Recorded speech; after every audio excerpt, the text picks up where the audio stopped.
Welcome to the Runna Podcast. I'm Coach Anya, an international marathon runner. And I'm Coach Ben, and one of the co-founders of Runna. Each week we'll be deep diving into the world of running, speaking to some inspiring individuals about their running journeys. Runna is the #1 rated running coaching service worldwide. We help hundreds of thousands of people all over the world train for any running goal. And if you want to try out Runna for free, you can try it out using the code Runna Podcast, all one word, to get 2 weeks of free access to the Runna app.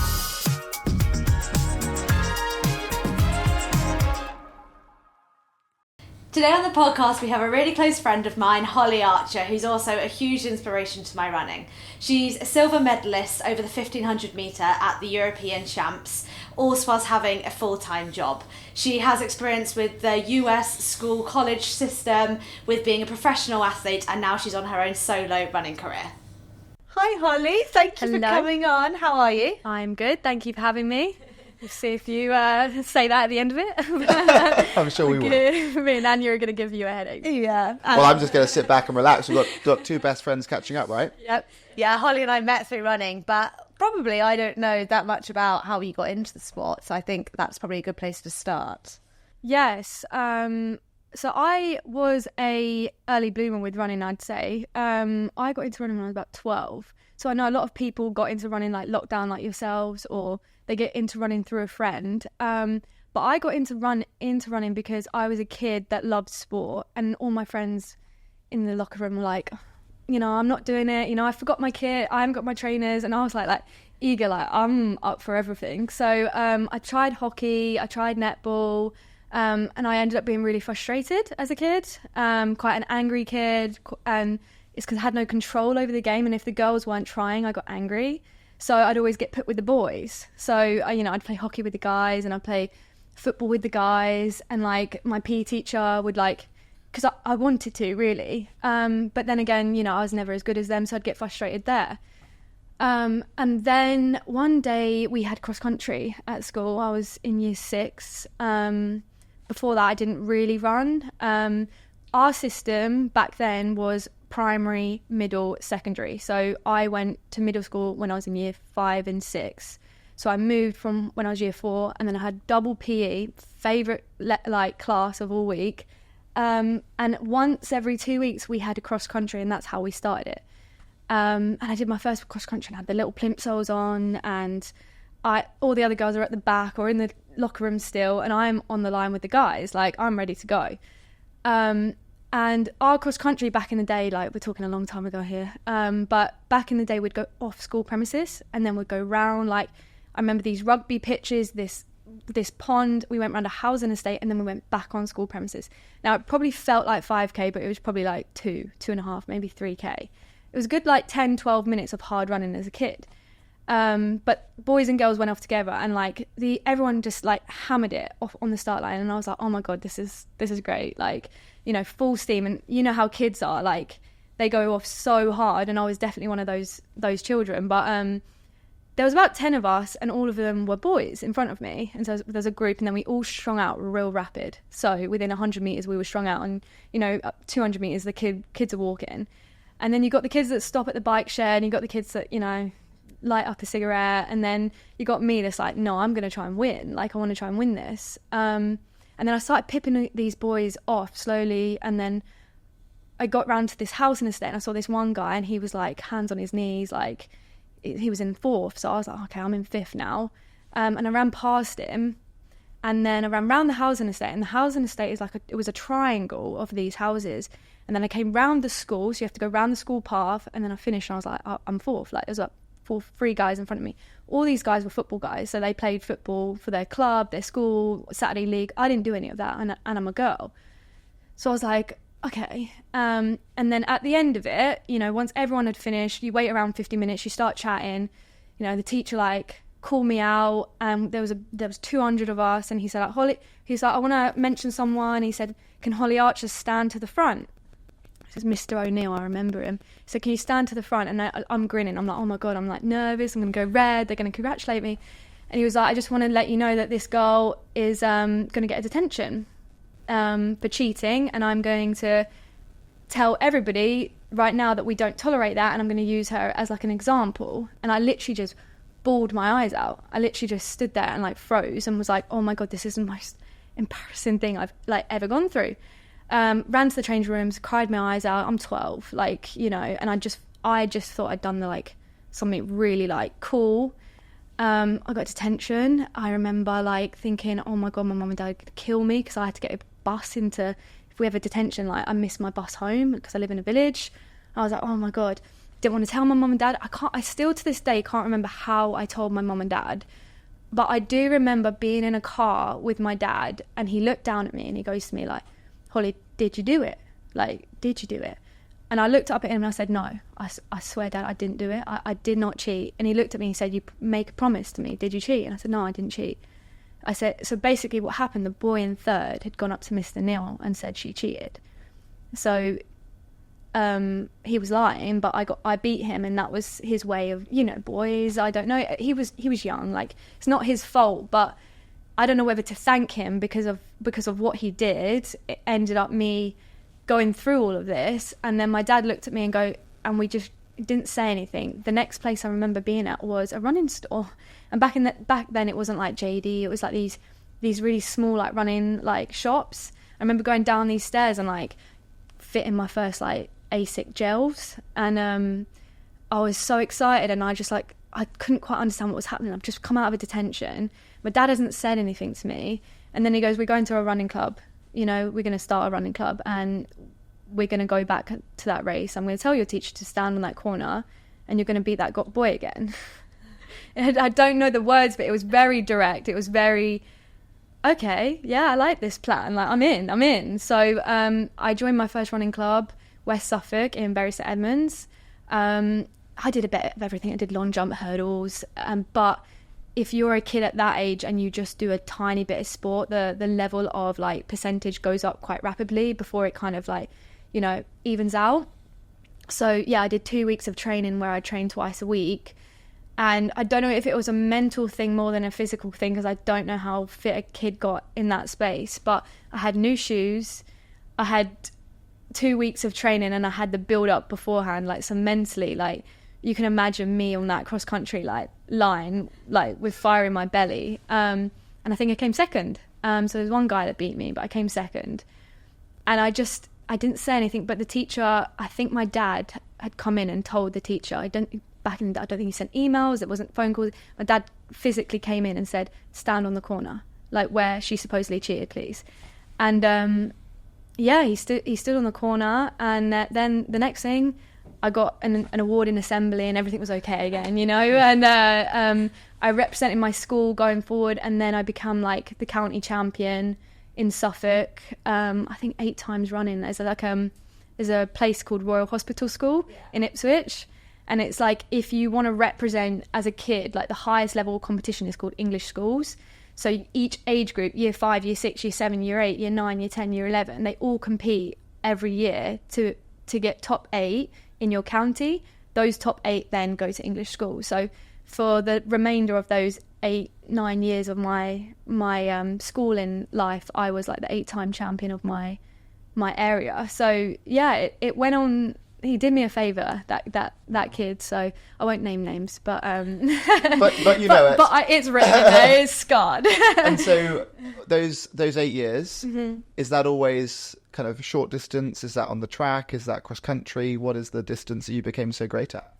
So it's both. So cross country was as a kid from September all the way to March, actually, in the UK. It's a little different in the US. I went over to the US, so the system's different. But in the UK, the end of cross country English schools is usually March. So it's quite a long season, actually. So that's what you did. And actually it's a really nice system, because if you're a kid, you go for 8 or 6 months like that, just like building on fitness for a 5-6K. So I did that, and then you go to, there's no indoor track, but there is outdoor track of English schools. It's just been last weekend, actually. And I did 800 and 1500 on those. So I kind of dabbled between the two. And I even did like things like 300, actually. I was a really good like sprinter when I was a kid. So I could have gone down that route as well, like a 300, 400 metre runner. And I think you do have to be quite strong to be an 800 metre runner. But it was 815 was where my heart was because of the speed. So there's anything you're really good at, you hold on to it. So yeah. So over those 8 years, you keep winning? No, so in my county, yes. In my east of England, yes. There was barely anybody in my area that would challenge me, but nationally, I was never top dog. Okay. So nationally at English schools, I never won an English schools medal. I don't even know if I made many finals, because you have to be top 8 in the country to make a final. So I wasn't good enough to be the best in the UK as a youngster.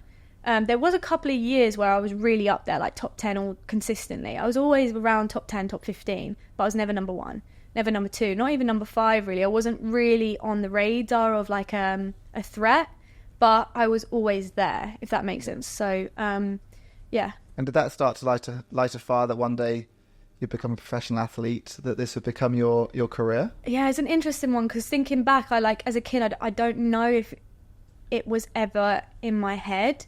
My dad always has grounded me in terms of like, it's not a career.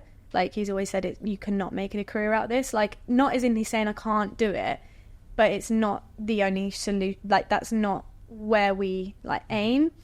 So he's always said like it's something that you do on the side.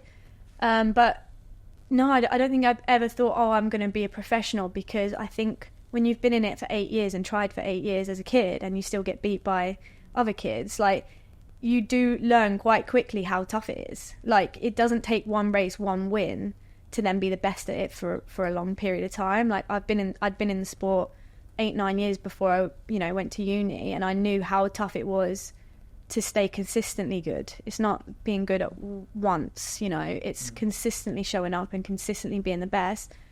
That is how you make a career out of it, and that is the hard part, not training once. And so your dad said you could make a career out of it? Yeah. At what point did you believe that you could? I still don't think you can, if I'm honest. I think the only people that actually make a really good career out of it, half the percentage of the people that go into the Olympics actually make a career out of it. I'd say like 85-90% have part-time jobs or a different source of income, because it is not enough for one sponsorship. And even if it is, you're signing a contract for 1 or 2 years, and even if that's the case, you're not building up a portfolio for a life of an income. Like, where's your pension coming from? Where's your healthcare coming from? So yes, is it a career even though I went pro? Not unless I went pro and was, number 1 Eliud Kipchoge. Okay, fine, he's made a career out of it, fair, right? There are very few that are number 1. I'd say in the UK we have maybe 10. We have 10 people that have made a career out of it, and they're because they're Olympic medalists or they're world champions, and they will then go on to have made a career out of it. Anybody that's going to the Olympics and might make a final doesn't mean they're going to make a career out of it. They might have a contract ending next year. Because you've always worked hard for your career on the side. Yeah. You can go into it, but when you kind of reach the dizzy heights of medals in your career, you had a full-time job in pharmaceuticals still. Yeah. So when I was 16 or 17, just to go back, basically I always knew from it. There was a girl at my club. She was like 4 or 5 years older than me. Looking back at it, she wasn't even that good, but she obviously was my inspiration as a 13, 14-year-old kid, because I obviously looked up to her, and she went to the US on a scholarship. And I looked at my dad, and my dad, I think he may have planted it in my head. He'd said, she's going to America for school. And, I was like, all right. And then I was like, I'm going to do that. I was 16 at the time. And so we did it. I said to mum and dad, like, my brother and sister got driving license, test lessons for their money as, 18-year-old. And I got money in investing in how to go to figuring it out. My mum and dad didn't let me just email schools. We did it. We paid. I'll be honest. Nowadays, it's easy to message a school and say, what do I need to do to get here? You've got Instagram, you've got all these platforms, you've got great websites. But I was looking at going to the States in 2010. I graduated in 2012, A-levels. So back in 2010, we didn't even have Instagram. There was not many ways of understanding what's a good school, what's a bad school, how do you get that kind of information. There's none of these social platforms, and websites are built to look one way, so every school looked the same. So we got a professional to help us. My mum and dad paid a fee, and we met with him regularly, and he was like, okay, if you run this time, this school will offer you. If you run this time, this school will offer you. In the end, I got, I think, like 17 or 18 offers, and then it was about, where do you want to go in America? Like, and you know, it was sometimes it was like, do you want to go to this school in Tennessee? And I was like, where is Tennessee? Like, I'm like 16, I have no clue what I'm about to embark on. And then, you know, we started going through things, and it was like, do you want to go to Oklahoma? Do you want to go, you know, all these schools? Do you want to be a Pittsburgh Bulldog? And I'm like, oh, I don't know. And each school is like got this extreme marketing ploy. And that's when my eyes opened, was like, I got mail, I got a letter through the post, and it was like me on this headline newspaper. And I was like, oh my God, I want to go to Pittsburgh. And my dad's like, hold on. Like, because they made the biggest effort, and they when they want an athlete, they recruit. So in America, the system of schooling is crazy, and the sport it's like pro level here, but in school when you're 18. So if they want an NBA, like if they want a basketball player for their school, if they want an athlete for their school that's a really good high schooler, they will do everything in their power to get you to go to that school. Because in turns, if you're a really good football player, you're making money for your school because of TV rights, March Madness, like all of the American schools are making our buck system, our unis. No one cares about our sport, no one. But you can make your school bank, and that's how I got a full ride scholarship. So ended up picking a school in Dallas, Texas. I went there for 5 years. I went when I was 18 till I was 22, 23. Funny story, not funny story, but I got there, and I've come from a background from Haverhill. If you don't know where Haverhill is, it is a dump. It's an outspill of London, area, and it's rough. It's not got much going for it. There's a KFC and I think a Prezzo's maybe is the highest class chain of food there. And there's just there's the schooling system, unfortunately, I got behind academically because of it. I did my best to get out, and I went to Cambridge for my A-levels. And then I didn't know at the time, my parents didn't know, no one knew, but basically in Cambridge and Oxford, you do an exam board, which is OCR, which stands for Oxford Regional Cambridge, and I had no idea. I just thought, you know, we have one exam board.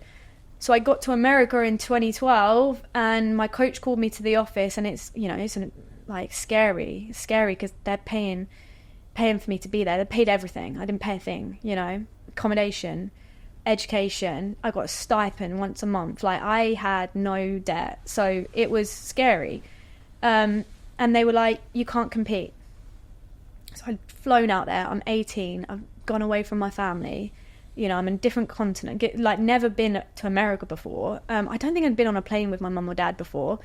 And they just dumped me off in Dallas, and off I went. And then your head coach goes, yeah, you can't compete for our school. And like, obviously, I'm like, what in hell is going on? Turns out their system didn't recognise what an OCR was. Now, there is a rule in the NCAA system that you cannot compete if you haven't been in education for the last 2 years. So because you can compete in the NCAA, you can be a 28-year-old, I think, in the NCAA system, because you can go away and do different things and then come back, and there's certain rules that you need to follow.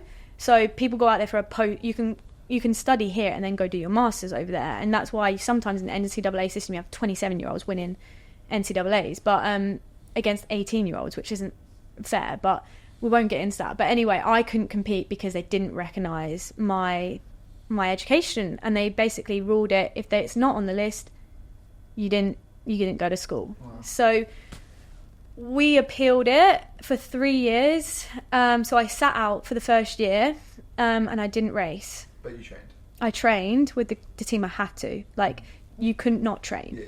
And it was brutal. Sorority girls, savage. Let me just tell you. Like, I have experienced some savage people in Haverhill, and I've been on the rough ends of it. But sorority girls, I am telling you, they can be nasty piece of work. So the issue is you probably don't see the issue, like, she's just going to train, yeah?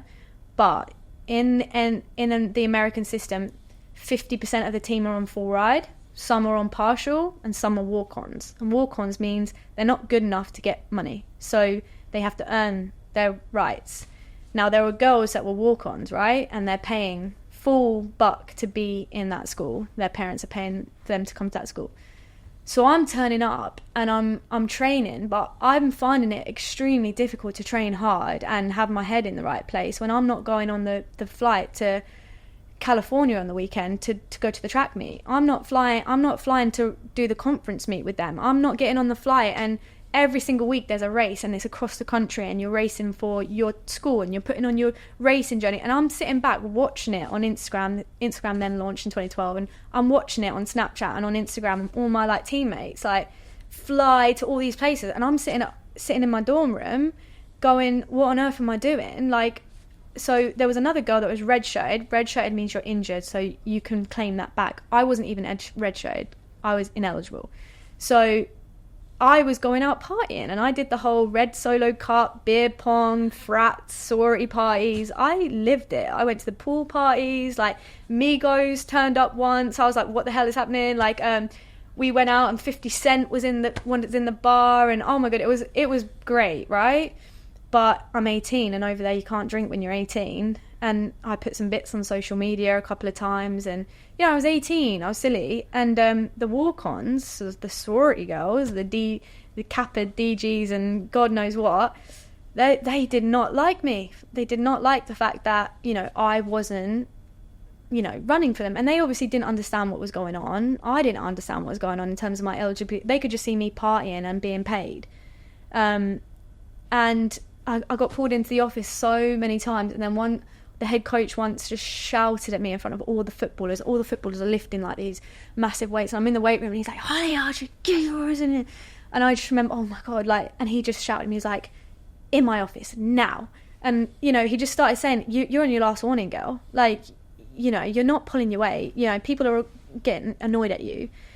And I went home that year and I cried my eyes out, and I turned around to my dad again and I said, I'm not going back. I'm done. I'm going to go to a British university. And my other friends are there at Loughborough, they're at Birmingham. I'm done with it. I'm not doing this anymore.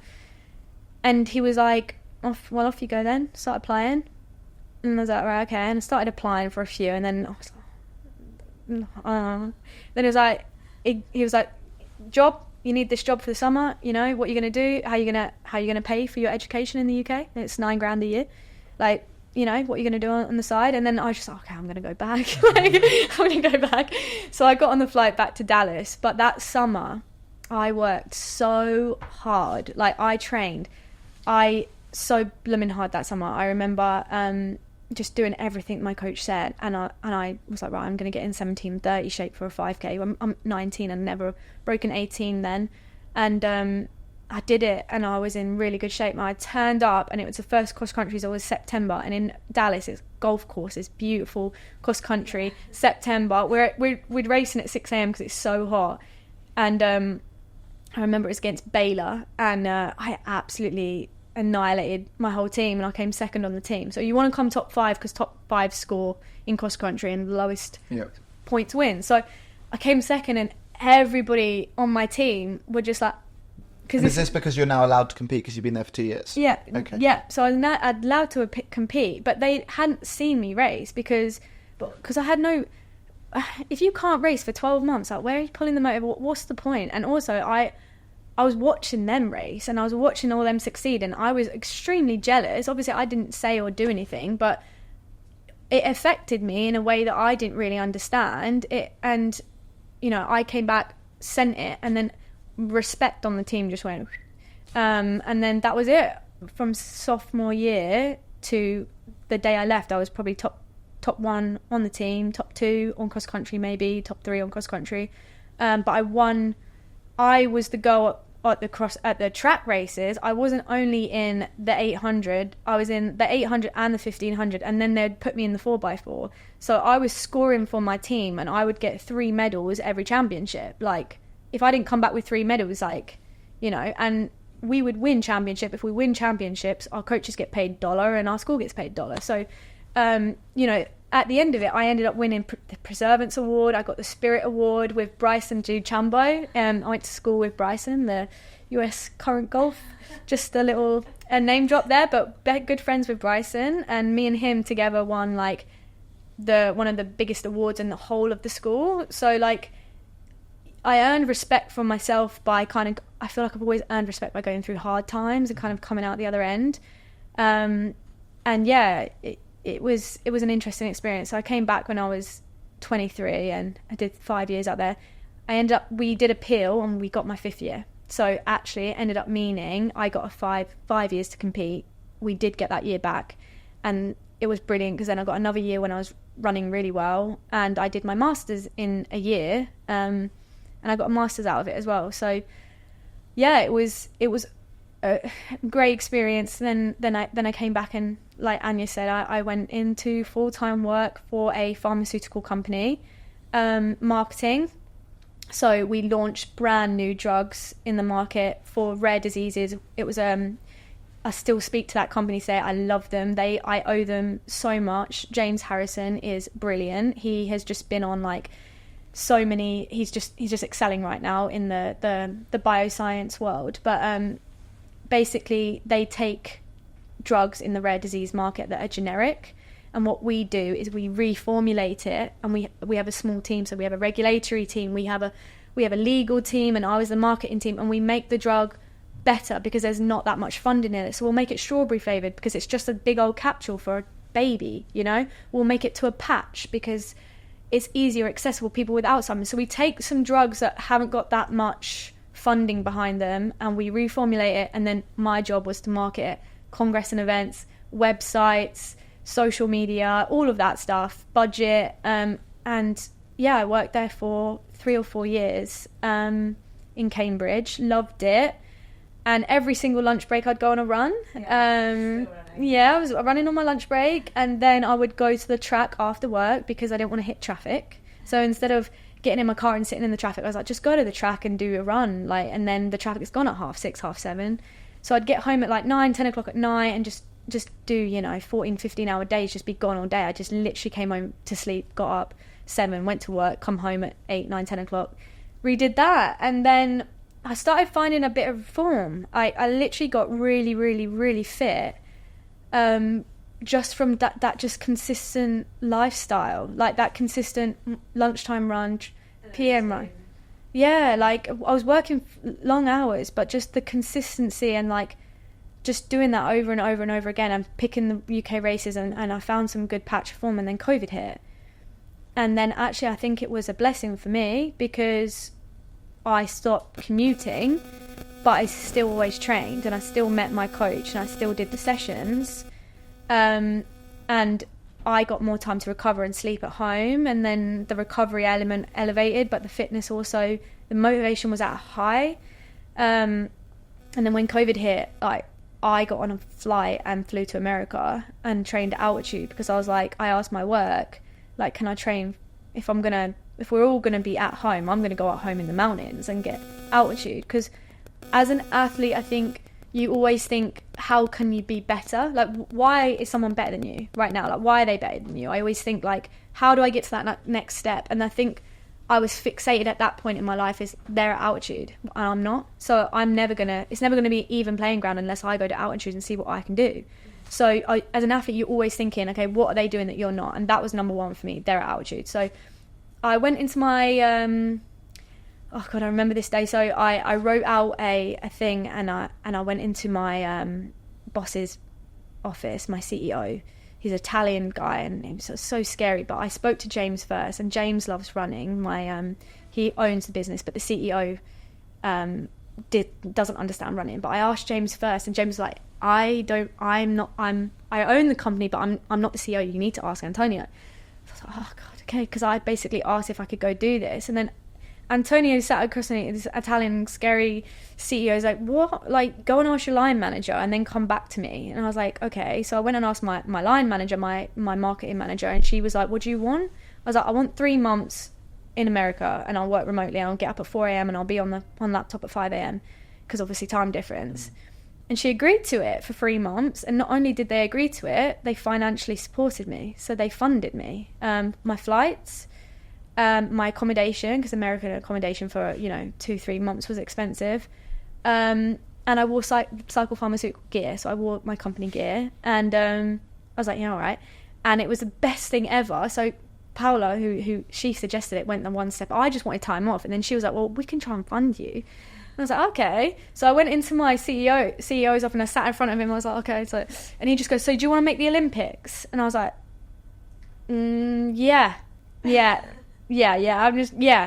Obviously that had not hit my head. Like, I was nowhere near getting anywhere near that. I've never represented GB, like, let alone make the Olympics. So I was like, yep. And then obviously the Olympics got cancelled. That wasn't my fault, but I was away training at altitude.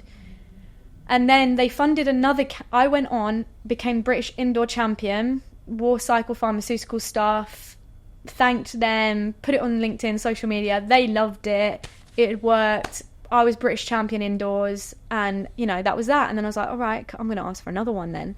So I went and did it the same thing in January. And, this time, like, I had that confidence. I had that win. I had that kind of... I don't know, like, people put a bit of like, oh, she's won a medal, like, she's a national champion, like, so I had a little bit more of oomph in me, like, I went to camp in Flagstaff, and, you know, for 5 or 6 weeks I literally sold my soul. No life, like, early nights, up at 4, because I was still working remotely, up at 4, training at 9, sleeping a nap, working again till 8 p.m, back to sleep, up at 4 for 5 weeks, and training with the best in the world. The people I were training with, Ellie Puria, she's just the US, she just won the 5k, she's going in the 5k and the 15, but I don't think she's going in the 15 for the USA. Like, these are the girls, Molly Seidel, like, the girls that I was running with, like, best in the world. So, you know, like, it was an incredible experience, and I was holding my own. And then when I came back and you know, became the indoor champion again, and then got on my first team in the Euros in Poland that year, and there was no expectation. The goal was just to make the final, because it was my first like vest, like, that you can't go and go, now I'm going to get a medal. Like, you're up against some people that have done in this game, you can't be arrogant. And but then when I got into the final, I was like, well, there's 9 of us in an indoor final, like, it would be silly not to try and get a medal. Like, what are you doing? You should try and win. Like, win or 9th was my goal in that race. So, spoiler, I got a silver. But that's kind of the build up and the path to becoming a European medalist. And wow.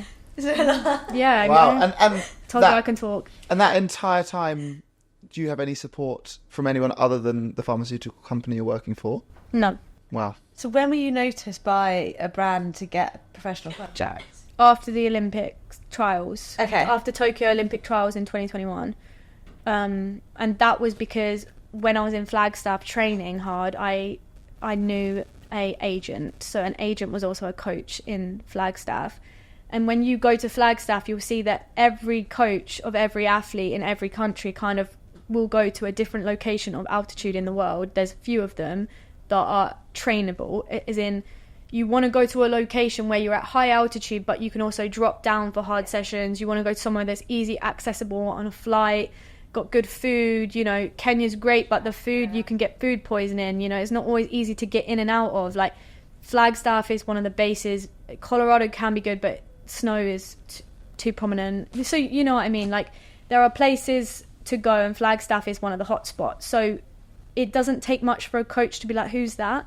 Like, you know, do we want another, you know? So I got picked up on a few coaches, and you know, people noticed me. And then when I went and got my medal as a non-pro, working full time, it raised a few eyebrows, I guess. But I do feel I was at a disadvantage because I was 27 when I won my medal.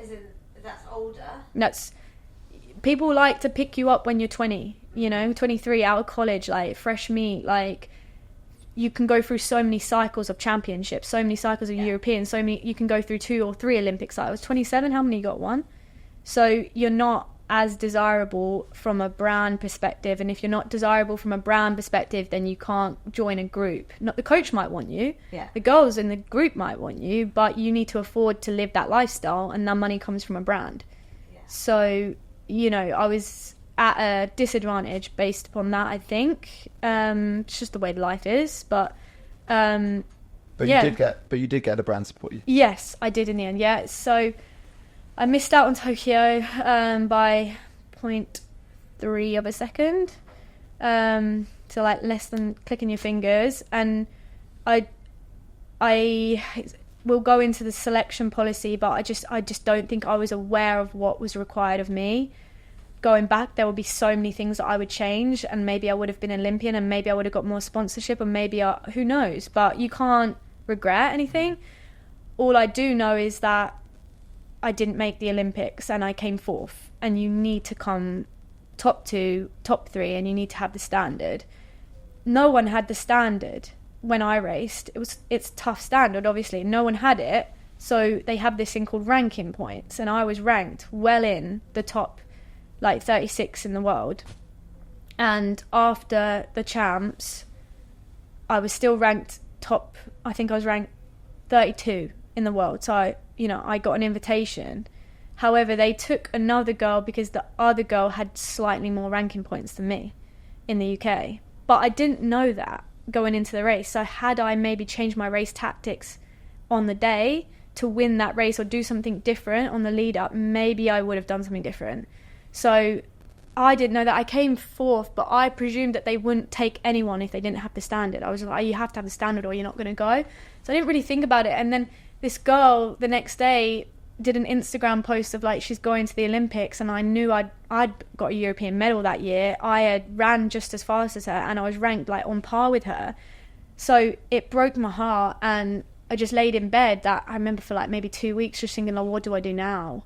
Like, what do I do? Like, I've just trained for 4 months in Flagstaff under my own whim, spent thousands of my own money, supported by Cycle, working full time still to make this Olympic team, and I felt like I'd let everyone down, like including myself. Like, it's really interesting. I had this diary at home, and I actually, for the first time, like, I was in such a bad place. I was like, I need to talk to a therapist about this, like a sports psychologist, but therapist, if you will, and there's no difference in it. But I still have the diary because I look back at it sometimes with my training notes, and they asked me to write 3 words about myself, and I still remember the 3 words because sometimes I've looked back at the training sessions to see like, bloody hell, I was in great shape. Like, I was running these mile reps in like 4:50 in training. I wrote 3 words about myself that the therapist asked me to just write, what 3 words describes you, in that moment. And I put, the 3 words were useless, let down, and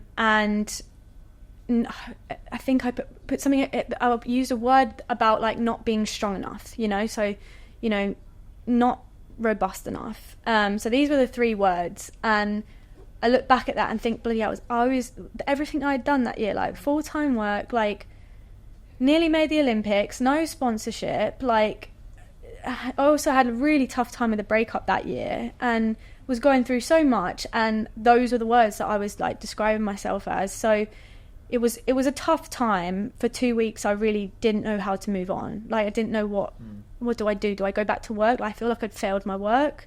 Like, I'd really thought I could make it, and I think the biggest hiccup and the thing that I had to really get over was I wasn't good enough. Like, I did everything I could do. Like, deep down I know I went to altitude, I trained with the pros, I got up early, I went to bed early, I ate healthy, I only drank water, I had electrolytes, I did everything you could possibly think of. Like, I was doing it. So I think the question come back on me and was like, you're not good enough. Like, you tried, good job, well done, like, pat on the back, but you're not good enough. Like, accept it. You're good, but you're not good enough. And like, because I couldn't figure out how I would then level up again, I did everything.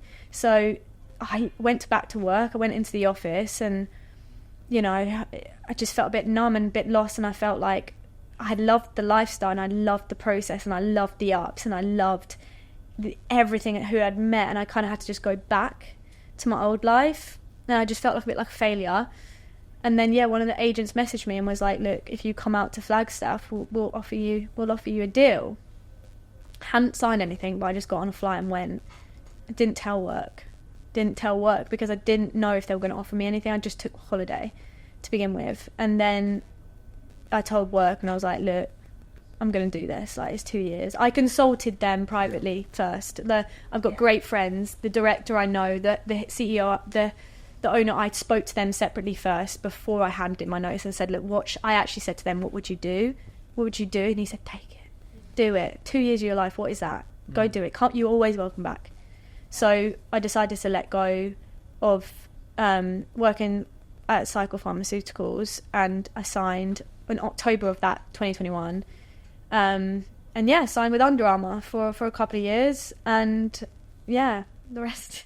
Well, no, that is absolutely incredible what you've been through, and very excited to no doubtably go and break 1540, given how much we know it means to you. Yeah, hopefully, fingers crossed. Nice. Well, we're going to segue over to Steph, who's going to give us our coaching tip of the week.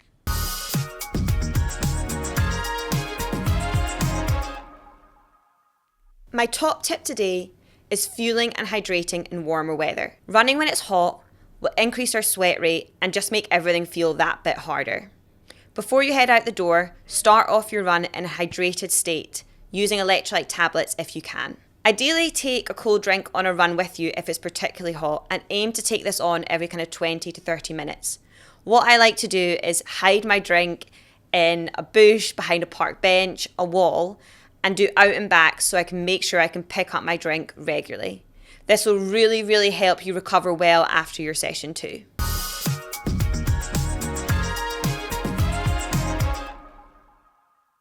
Thank you very much for that, Steph. I have a myth to debunk, which I'll ask Ben and Holly can chip in. This myth is, you shouldn't run if you are sore. What are your thoughts on recovery and all of that jazz? It's a great question. So I guess first of all, we kind of need to understand to be able to feel our body as a runner. There's probably two different types of soreness. There's like muscular soreness, and then there's pain.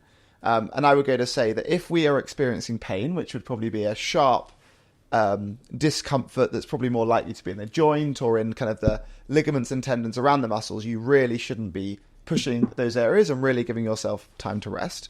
If you've done a really hard session, your muscles are going to get sore. Like, if you've gone to the gym and you've done your squats, you're going to have sore quads or sore glutes. To some extent, we can still move, and it can be really productive to go and do some easy running to flush out the body after a hard run or after a hard gym session. Again, it could be productive to go and swim or cycle after a hard session. So, however, saying that, if you're someone who maybe hasn't exercised multiple times a week before and you're running twice a week, you probably should be giving yourself a few days off after a run. So it's all about understanding where we are now, learning to feel the body, and then as we look to do more, gradually building things up. And practically, I'll push myself hard when my body's sore. My body is aching, and I woke up and did a club cycle ride this morning, but that's soreness from an interval session yesterday running. So then I'm probably taking it easier running today. So it all kind of depends, but it ultimately comes down to learning to feel the body and trying to be able to distill the difference between just fatigued muscles and sharp pain. I don't know if you'd add anything to that, Holly. No, exactly that. And I think the importance of following a program relates directly to that, because most running programs, or if you're following a coaching, you have a rest day in there, and that's what that's for as well. Like the days off are for you to kind of reap the rewards of the training. It's not necessarily to stop running. It's meant to be for the gains to come into play. But yeah, exactly what you said. There's two levels of pain. If you're tendon and bone, obviously do not run and wait for that to heal or seek advice on that. But I do run with DOMs, which is a completely different feeling, and that I will run on a zone 2. I'll do an easy run, easy bike, cross train the day after a hard session, a hard gym session. So after every hard session, I'll have an easy day, and you run easy. And the goal of that, running hurts for the first mile of it. Yes, you get DOMs in my quads a lot, but the blood flow is then activated, and I will feel better for that. So I do run on DOMs, but obviously I make sure it is DOMs and not, you haven't pulled your quad. But yeah, absolutely right. Well, bringing that on, we're going to come on to a few this or that. Okay. So you can only pick one. Okay. You can never ever run in the morning ever again. Yeah. So you have to do all your sessions in the evening. Yeah. We have to do all your sessions in the morning. What did you pick? Evening. I'm a night owl. Really? Yep. Evening girl. What about you? Morning. Yeah, absolutely. 5:30 a.m. That means now you two can't train together. Yeah. We found a middle ground in our training camps. Yeah. Like, it would still be the morning, but it'd be later in the morning. Okay. Yeah. I'm definitely morning. I mean, I double, so I don't get a choice in it. But Fair enough. Okay, right. So next up, all of your running for the rest of your life is on the track, or all your running for the rest of your life can never touch the track. What do you choose? Oh. I'll actually go for the second one to probably not off the track now because I've done so much on the track. Like, So what about 15? so much trauma on there. What about 1540? You can do that on the road. I can do it on the road. I've done 1603 on the road. I can do 1540 on the road. Fighting talk, we love it. Okay, and then last one. Every meal, rest of your life, is brunch. Okay. Or you can never have brunch again. Brunch. Because brunch is anything. Brunch is best. Brunch is pancakes. Brunch is... You can have eggs. Brunch is... Yeah, brunch is life. Yeah. I'm with you. Yeah, you can make it. I Yeah. love brunch. Yeah. Right, so we just all go for brunch 3 Yeah. times a day. Forevermore. yeah. Done. Okay, well, to wrap up the podcast, we like to ask the same silly question every time. Okay. You are on the start line of... We normally say marathon, but let's say your next half marathon. Yeah. You're totally naked. And you can bring 3 things. What 3 things do you bring? Is in...